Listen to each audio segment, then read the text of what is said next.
Oke, Assalamualaikum warahmatullahi wabarakatuh. Salam sejahtera untuk kita semua. Salam Om Swastiastu, Namo Buddhaya, dan salam kebajikan. Marilah kita panjatkan puji syukur kehadirat Tuhan Yang Maha Esa. Karenanya berkat rahmatnya kita bisa menyelesaikan tugas kita tepat pada waktunya. Oke, sebelum masuk ke dalam topik pembahasan kali ini, terima kasih atas waktunya Ibu Tia Setiorini, Eskom dan Mkom, sudah memberi kami kesempatan untuk mempresentasikan mengenai pengujian aplikasi web. Sebelum itu, izinkan saya memperkenalkan terlebih dahulu rekan-rekan tim saya yang turut serta menyelesaikan tugas rekayasa perangkat lunak ini. Saya sendiri dengan Heri Susanto dengan NIM 172045. Lalu yang kedua ada Fahrul Iswandika dengan NIM 1720432. Yang ketiga ada Andre Ningsiregar dengan NIM 17200-146. Lalu yang keempat ada Mario Prasetyo dengan NIM 17229. Dan yang terakhir ada Wahyu Renaldi dengan NIM 17268. Di sini kami akan menyampaikan beberapa hal mengenai pengujian aplikasi web selama kurang lebih 30 menit. Topik kali ini tentunya berguna untuk pengetahuan kita mengenai tahapan-tahapan dan proses-proses seperti apa dalam pengujian sebuah aplikasi atau web. Oleh karena itu, mohon disimak baik-baik.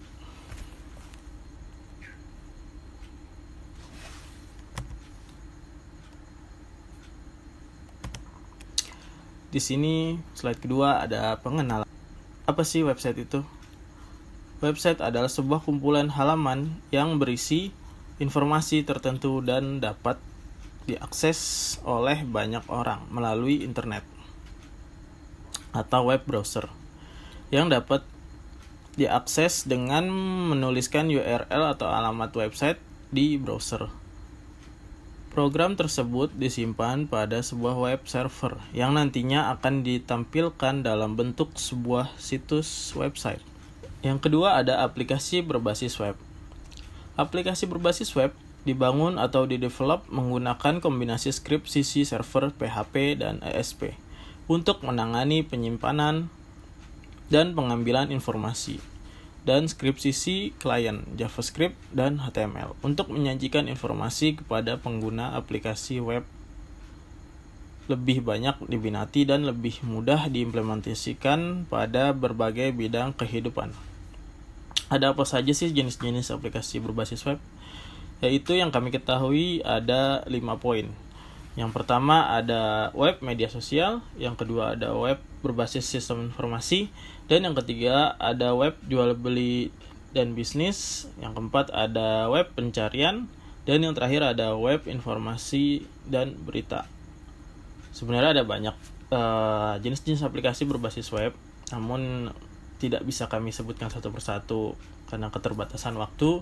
Jadi mari kita singkat saja ke slide berikutnya.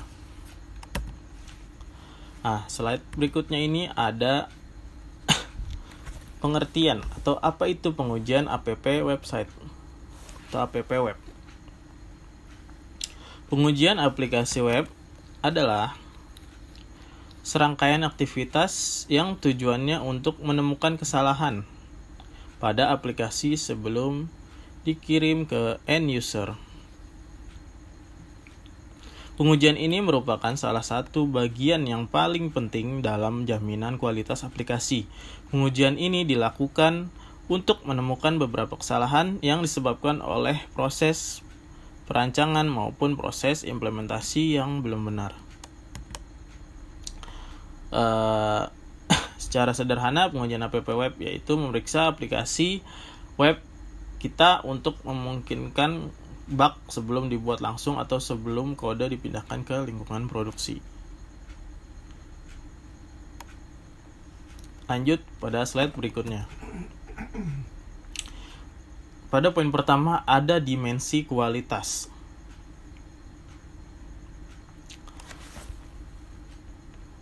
Dimensi kualitas maksudnya apa sih? Kualitas dievaluasi dengan menerapkan serangkaian tinjauan teknis yang melihat berbagai elemen dari model perancangan dan dengan menerapkan proses pengujian.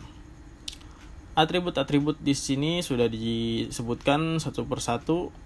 Atribut dimensi kualitas dapat meliputi isi atau konten, fungsi, struktur, kegunaan, kemampuan untuk dapat dinavigasi, kompabilitas, dan interoperabilitas, serta yang terakhir adalah keamanan.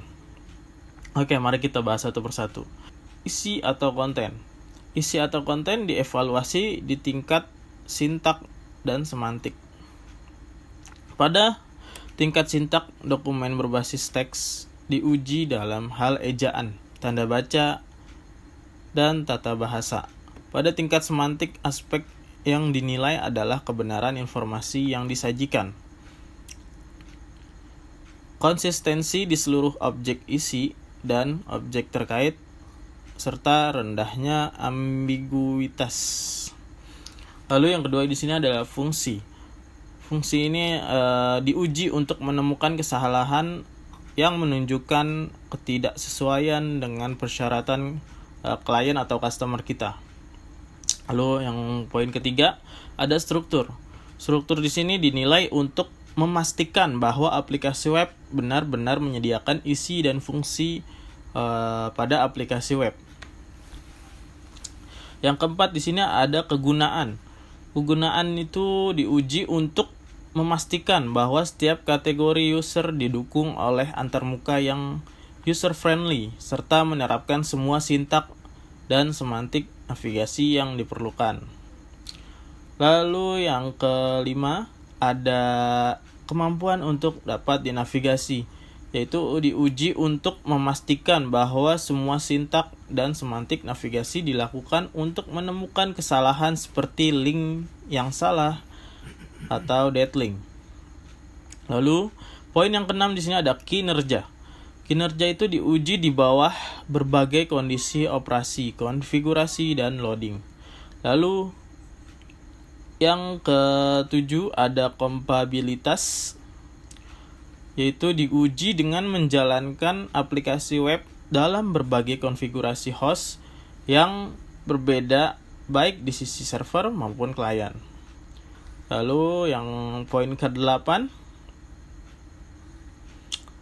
ada interoperabilitas, yaitu diuji untuk memastikan bahwa aplikasi web berantarmuka dengan benar dengan aplikasi lain dan database. Dalam arti penyesuaian atau disamakan. Dan yang terakhir ada poin keamanan. Keamanan ini diuji untuk menilai kerentanan potensial pada aplikasi web. Sementara kesalahan pada pengujian aplikasi web merupakan kebalikan dari langkah-langkah tersebut. Untuk pembahasan selanjutnya mengenai strategi pengujian yang akan dijelaskan oleh rekan kami, Fahrul Iswandika. Waktu dan tempat saya persilahkan. Oke, sebelumnya terima kasih untuk Heri Susanto. Selanjutnya kita masuk ke dalam strategi pengujian. Dan menurut Kristen, terdapat 10 langkah dalam pengujian aplikasi berbasis web. Di antaranya adalah pertama yaitu menentukan sasaran pengujian atau objektif. Sebelum melakukan sebuah pengujian, kita harus menentukan beberapa sasaran pengujian agar pengujian yang akan dilakukan itu terarah.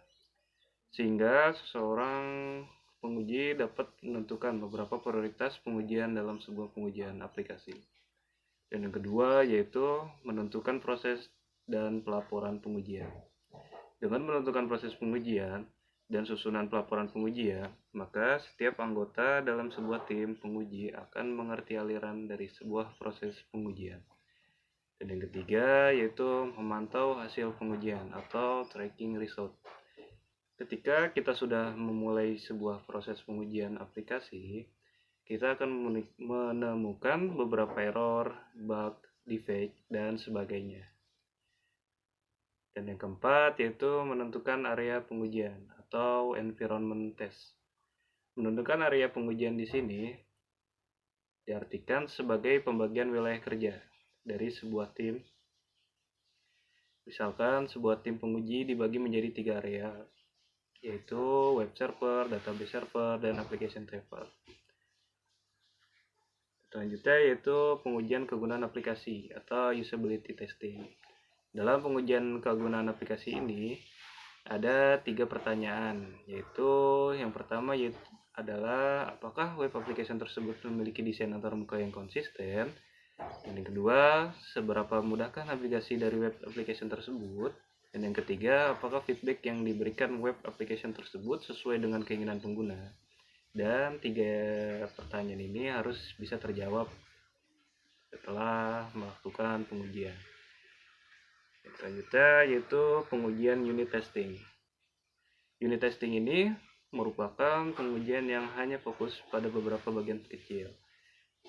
Misalnya, menguji kebenaran dari penyimpanan data setelah penggunaan menekan tombol submit. Dan selanjutnya yaitu pengujian kode HTML. Bertujuan untuk menguji apakah aplikasi tersebut dapat dijalankan pada bermacam-macam browser, resolusi layar, dan OS yang berbeda. Selanjutnya yaitu load testing.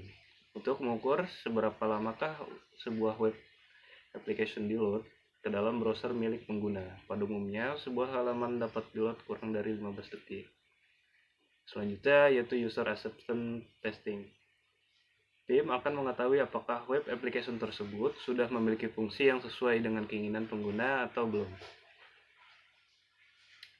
Dan yang terakhir yaitu pengujian untuk keamanan atau security testing.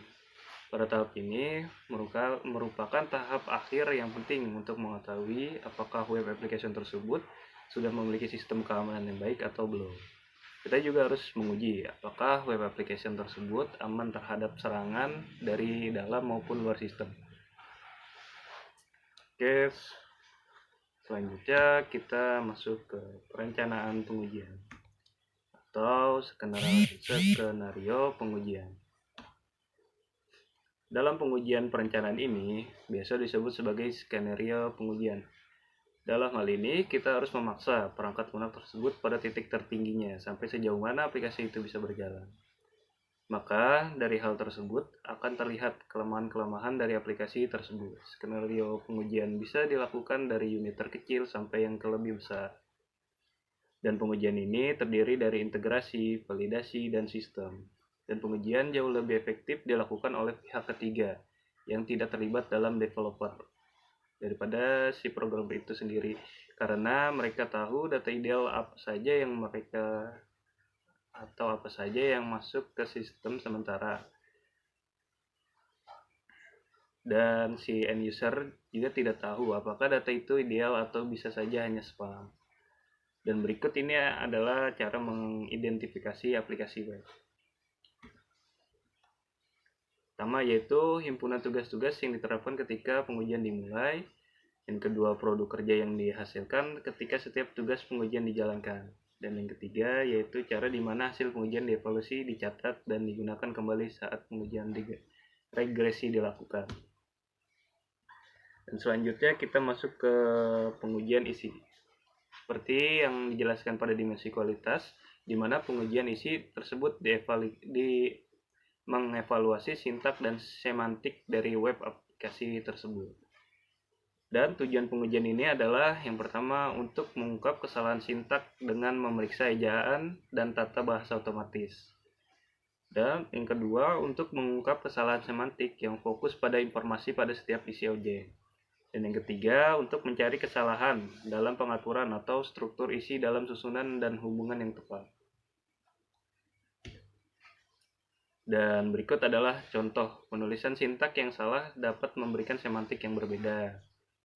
Di sini ada sebuah kategori ya, di mana ada baju, celana, dompet, rompi, sweater, tas, topi. Nah, di sini kan ada tulisan yang salah nih ya, yaitu sweater ini. Seharusnya tulisannya seperti ini, sweater.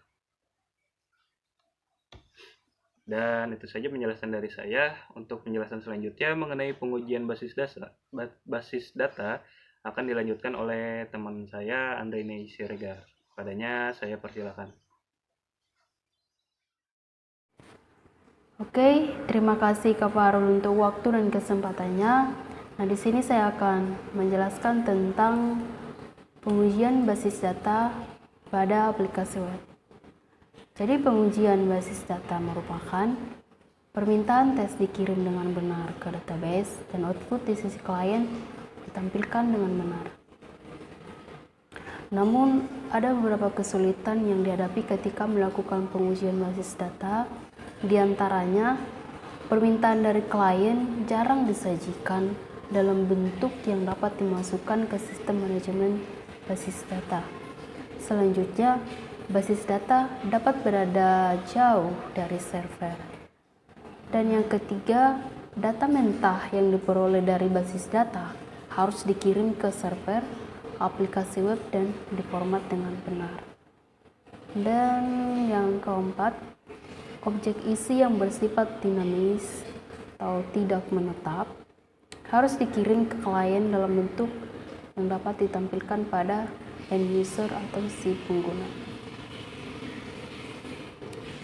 Nah, yang perlu diperhatikan dalam pengujian basis data, yang pertama, memperhatikan apakah ada kesalahan yang ditampilkan saat menjalankan query database tersebut. Dan yang kedua, integritas data harus dipertahankan saat memperbaharui atau menghapus data dalam database tersebut. Yang ketiga, melakukan pemeriksaan dan penyesuaian waktu respon pertanyaan. Dan yang terakhir, apakah data uji yang diambil dari database sudah ditampilkan secara akurat di aplikasi web tersebut, yaitu data yang diambil, data yang tampilkan tidak berubah atau memiliki bersifat orisinal. Selanjutnya ada pengujian interface atau antarmuka. Nah, menurut Dennis Wixom dan Roth tahun 2014, pengujian interface merupakan bagian di dalam sistem di mana user dapat berinteraksi dengan sistem tersebut. Mana user interface ini mencakup tampilan layar, navigasi, sistem formulir yang biasa digunakan untuk mengumpulkan data dan juga laporan yang dibuat oleh sistem. Namun, pengujian interface ini harus memiliki konsep usability yang baik, di mana jika aplikasi tersebut memiliki konsep usability yang baik, maka kemungkinan si pengguna akan betah menggunakan aplikasi tersebut. Dan berbanding terbalik, jika usability-nya tidak baik atau buruk, kemungkinan si user tidak akan mau lagi menggunakan aplikasi tersebut. Selanjutnya, prinsip-prinsip atau strategi perancangan interface, yaitu yang terdiri dari layer yang dibagi menjadi beberapa kumpulan area atau wilayah yang konsisten dan sesuai fungsinya. Misalnya seperti header, main atau bagian isinya, dan bagian footer. Kedua ada content awareness, itu pengguna mengetahui di mana dia berada dan informasi apa yang ditampilkan, informasi yang disusun berdasarkan kategori masing-masing. Selanjutnya ada estetik, itu seimbang antara fungsional dan keindahan penyajian informasi. Nah, contohnya seperti ini. Nah, itu tadi dari segi layout terdiri dari header, ada bagian isinya, atau sering disebut dengan main. Nah, bagian ini dan bagian footernya. Dari segi estetiknya, itu setiap informasi tertentu sudah dikategorikan berdasarkan kategorinya, sudah dikelompokkan berdasarkan kategori tertentu. Contohnya seperti komputer dan aksesoris, perawatan dan kecantikan, dan lain-lain. Selanjutnya ada minimize user effort.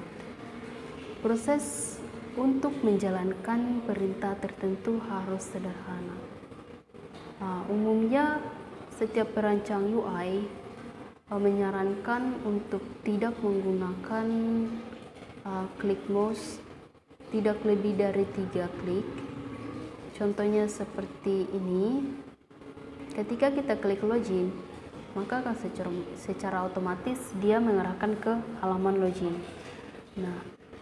Namun jika kita klik berulang kali atau lebih dari 3 kali halaman tersebut belum muncul, maka si user akan beranggapan bahwa menu tersebut tidak berfungsi dengan baik.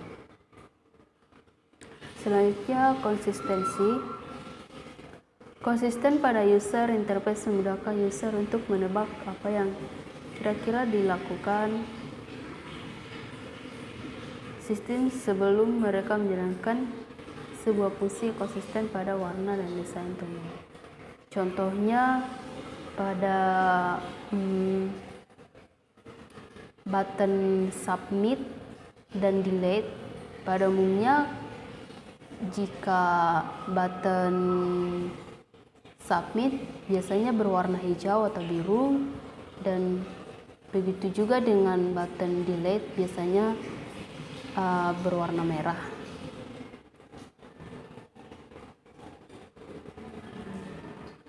Dan selanjutnya ada usage level, yaitu mudah digunakan dan mudah dipelajari. Dan untuk selanjutnya akan dijelaskan oleh Kak Mario. Waktu dan tempat dipersilahkan.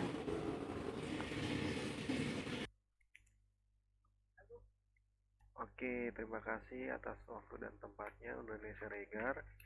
Di sini saya akan membahas proses perancangan interface. Nah, di proses ini yaitu kita bisa lihat ada di slide ini ada 4 tahap, dan tahap yang terakhir juga ada 5. Yang pertama itu di sini biasanya proses ujian terbuka ini dilakukan secara iteratif. Jadi bisa berulang sampai memenuhi kebutuhan perangkat lunak yang dikembangkan. Dan kita masuk ke memahami pengguna.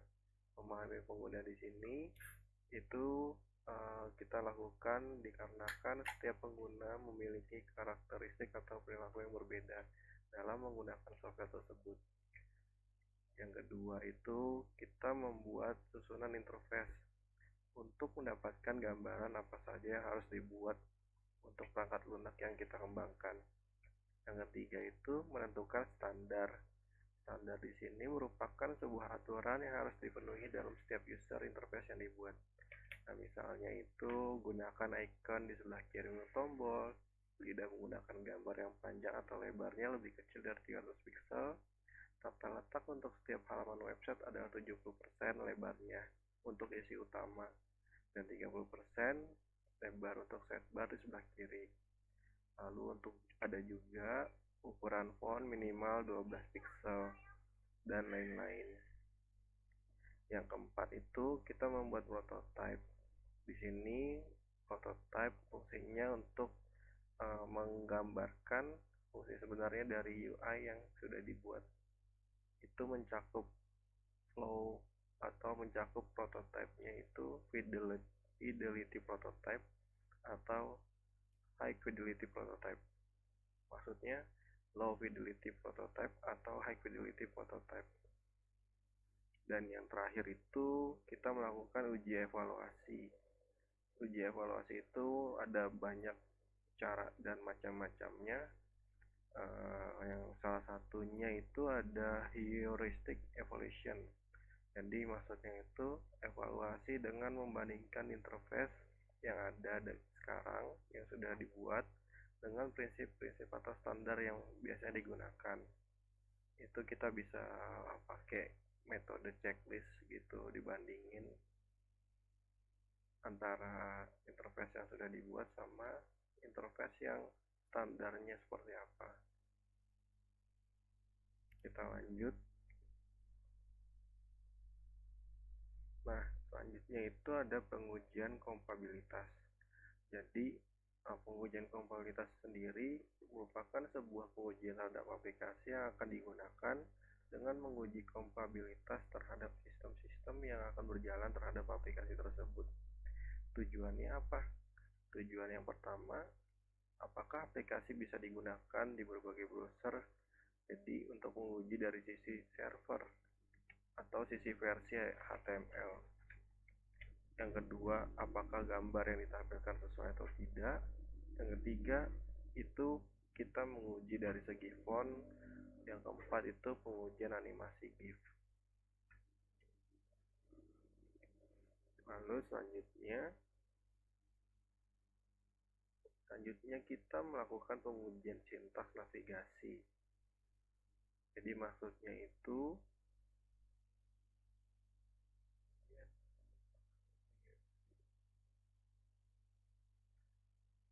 maksudnya pengujian sintaks navigasi di sini ada maksudnya pengujian sintaks navigasi di sini ada 6 metode pengujian. Salah satunya itu ada link navigasi. Link navigasi merupakan mekanisme menyatakan link internal dalam aplikasi web dan link eksternal ke aplikasi web lain. Terus kedua ada redirect link.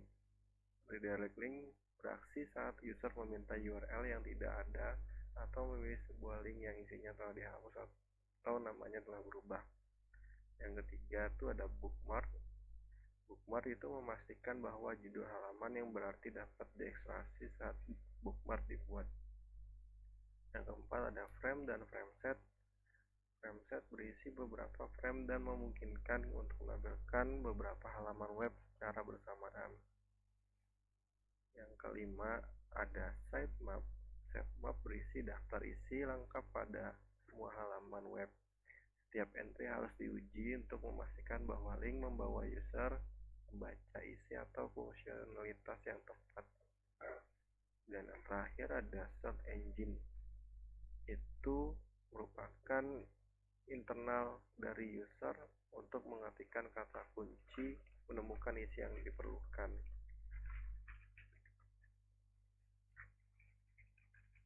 Nah, untuk pembahasan selanjutnya mengenai pengujian konfigurasi akan disampaikan oleh teman saya, Wahyu Renaldi. Waktu dan tempat dipersilakan.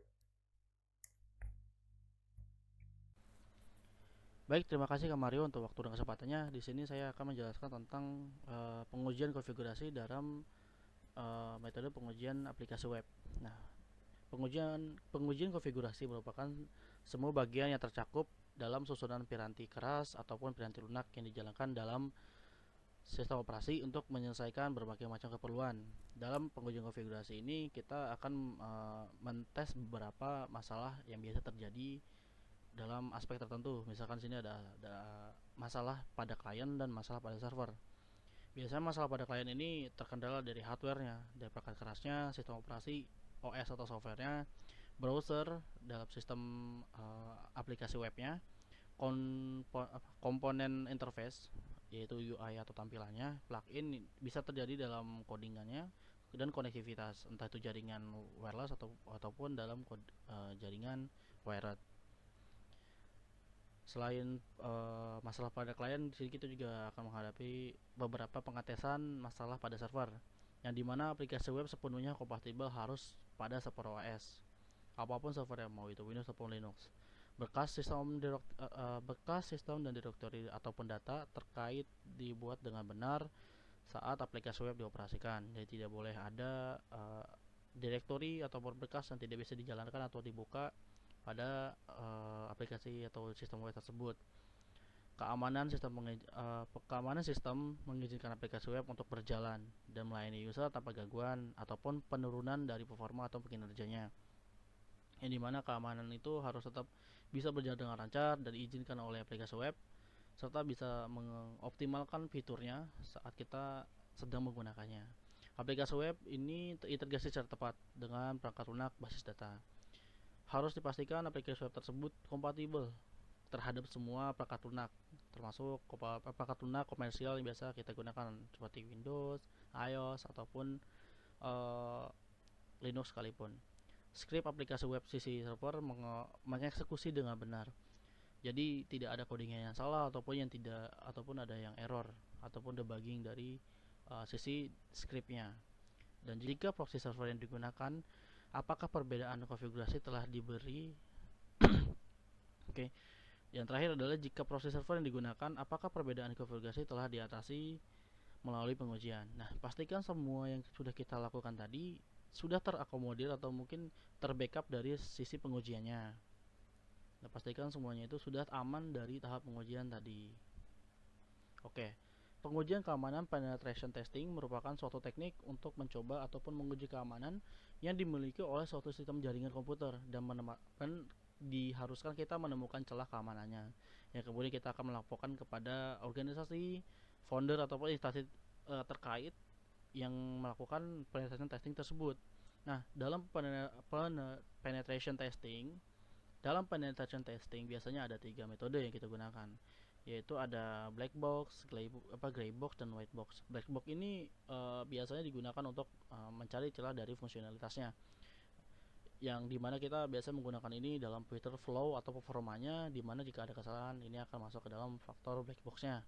Serta white box ini lebih ke arah integrasi internalnya, entah itu dari plugin, konektivitas, atau hal-hal lain yang terkait dengan internal aspek.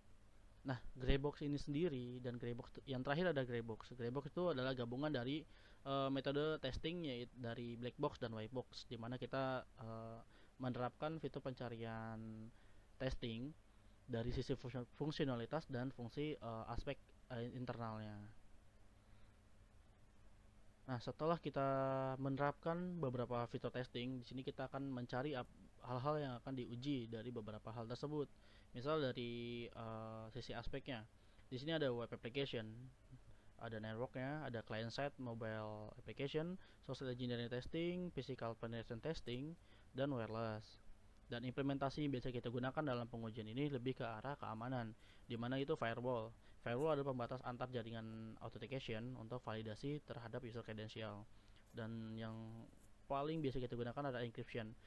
Enkripsi ini membuat file terkunci dan membutuhkan authorization memastikan user yang sedang berinteraksi terdaftar dalam enkripsi tersebut. Dan jika orang tidak memiliki akses dalam enkripsi tersebut, dia tidak akan bisa mengakses file ataupun berkas tersebut. Nah, kesimpulan dari presentasi kali ini, pengujian adalah salah satu instrumen yang paling penting dalam pengembangan aplikasi web untuk mencapai produk-produk berkualitas tinggi untuk memenuhi harapan pengguna. Metode dan pengujian sistematis dari aplikasi web adalah tindakan yang penting diberikan penekanan khusus dalam penjamin kualitas. Jadi pengujian itu dalam suatu tahapan pembuatan aplikasi web sangat diutamakan dalam keberadaannya. Jadi jika kita selesai membangun sesuatu aplikasi web, diharuskan menggunakan pengujian secara menyeluruh dari segi keamanan, kenyamanan user maupun dari segi estetika atau hal lainnya. Oke. Sekian dan terima kasih. Saya Wahran Aldi, perwakilan dari kelompok 5. Berterima kasih kepada teman-teman dan dosen pengampu. Terima kasih telah memperhatikan dan meluangkan waktunya untuk mendengarkan penjelasan kami dari presentasi pengujian aplikasi web. Mohon maaf bila ada salah-salah kata ataupun penjelasan kami yang kurang dipahami. Kami mohon maaf dan semoga kedepannya kami bisa lebih berkembang dalam pembelajaran rekayasa perangkat lunak. Kurang lebih kami mohon maaf. Wassalamualaikum warahmatullahi wabarakatuh. Terima kasih.